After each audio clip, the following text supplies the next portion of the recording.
Hi, and this will be a smallish video with simulations, and I wanted to check something. I actually didn't know what the result would be or how big the effect would be, but maybe you are wondering the same and you are too lazy to simulate this, so here I am. So there's a so-called swan, a hand with 7411, and Ellie Culbertson apparently said that swans should declare with the 7-card suit as trump even if you have a 4-4 fit in your second suit. So what this means is, especially if you have, let's say, heart and spades, this is it's not a very common, but it's a semi-common situation where you bid one heart, your partner bids one spade, and then you have 7-4 hearts and spades. In fact, this was in the last Master Solver Club, where actually, Prime Bidders Club, whatever it's called, on BBO, and they said actually most experts were split between 4 hearts and 4 spades, but 4 hearts was the number one choice, and I didn't like it. Anyway, I picked 4 spades. I think I got 80 or something, and 4 hearts got 100. Anyway, let's try to see what I did. I just have a very simple script here. It's just some pretty standard radio stuff, where I said that South must have 4-7-1-1.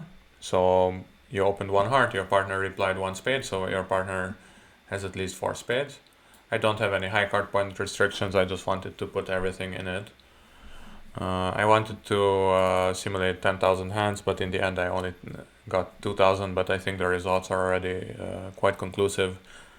Or inconclusive, but they wouldn't have gotten much better after 10,000. So I just got like 4 spades by north or 4 hearts by south, and actually it doesn't matter. Even if one of them makes 8 tricks and the other one 7, I will still check like how big the difference is. So I'm only interested in trick differential between the two. And then I printed out a bunch of data like high card points south, high card points north, and so on. And then I'm going to show you some highlights. So this is the number one plot where, just to illustrate what I'm doing, these are 2,000 points kind of jittered around. And again, I'm in the way. So red points, I later realized that probably this color scheme is a little misleading. Red points means that 4 spades are good, and blue points means that 4 hearts are good. So, and the middle ones, these pale ones, are the ones where it doesn't matter what you do. There was even some weird case where you have 4 tricks each. It's a little weird, but apparently that's possible. They somehow drew trump on defense. But yeah, so it's on average 4 hearts was better by 0.1 tricks. So indeed 4 hearts plays a little better on average just by knowing that you have 4-7-1-1 and your partner has at least 4 spades.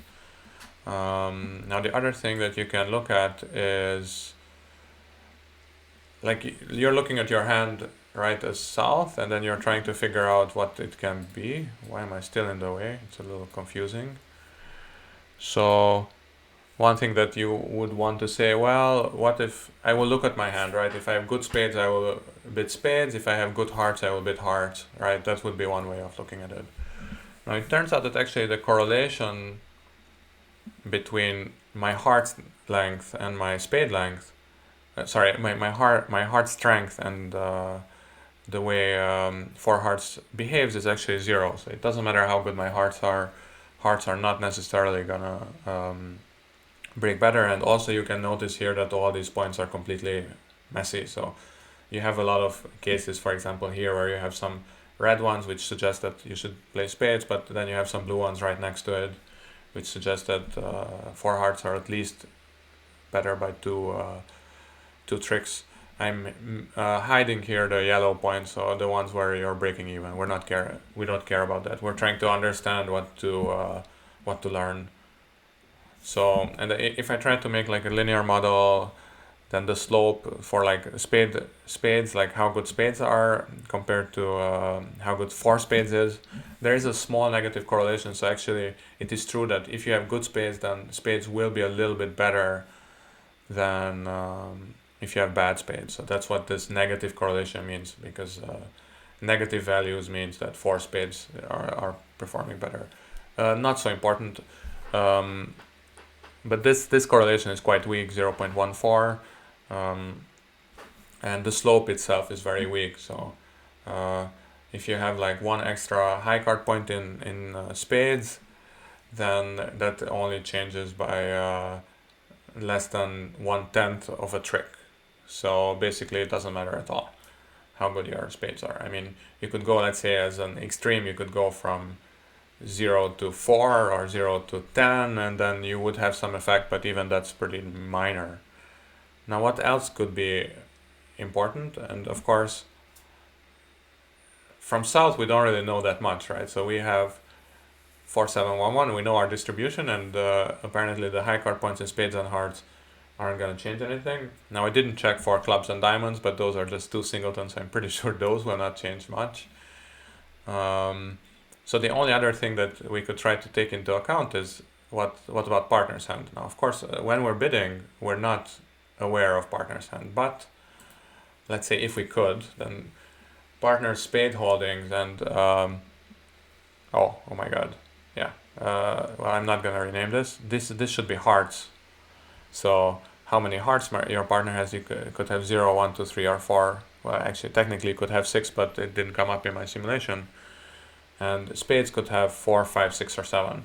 And now suddenly you can see that these so bottom right corner is when you have a lot of spades but not so many hearts, and the top left is where you have a lot of hearts but not so many spades.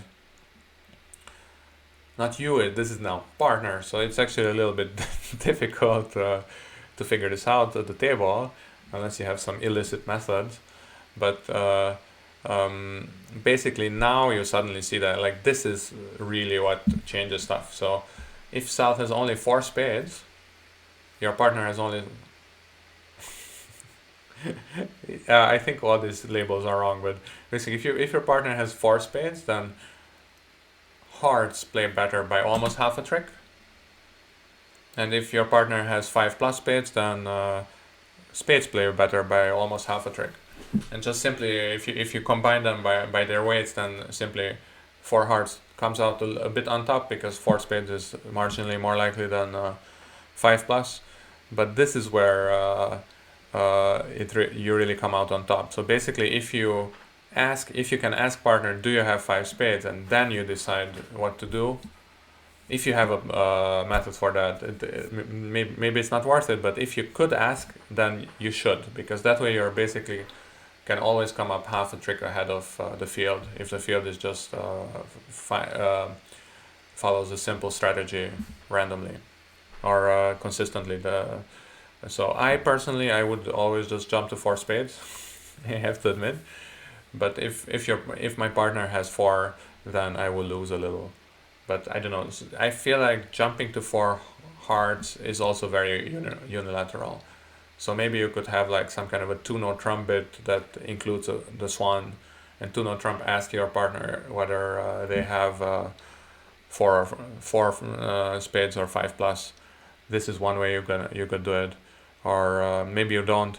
But basically, so this kind of bridge myth that if your partner has a 4-4, if you have a 4-4 fit in your 4-card suit, then you should still play hearts. That actually turns out to be true. So it's these points here where your partner only has 4 spades.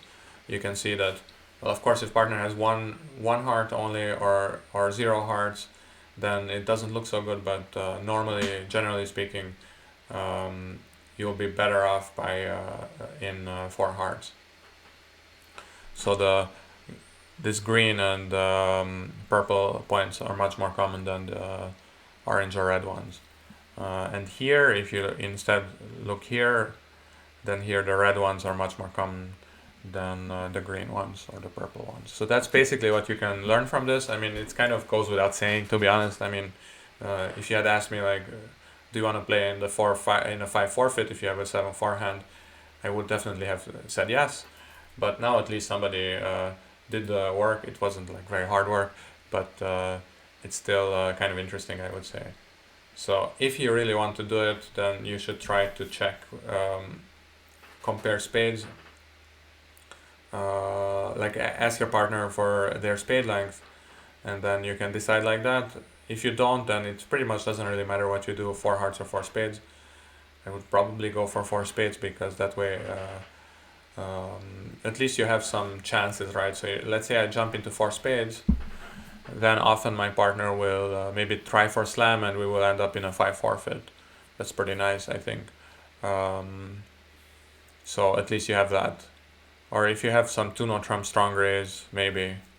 I'm not sure. But yeah, I think it's kind of interesting to think about this stuff, and also, as usual, simulations are very easy to do. So I think I wrote this script in, I don't know, 10 minutes, or maybe 20 with all the syntax errors that I introduced. But you don't have to introduce those syntax errors. You can do it probably better than I can, and then you'll be better off. But yeah, so again, we learned something. So this is kind of this bridge myth is kind of confirmed. The 7 card suit will play better than a 4 forfeit, but if it's a 5 forfeit, then you should try to play there. Yeah, that's about it. See you tomorrow.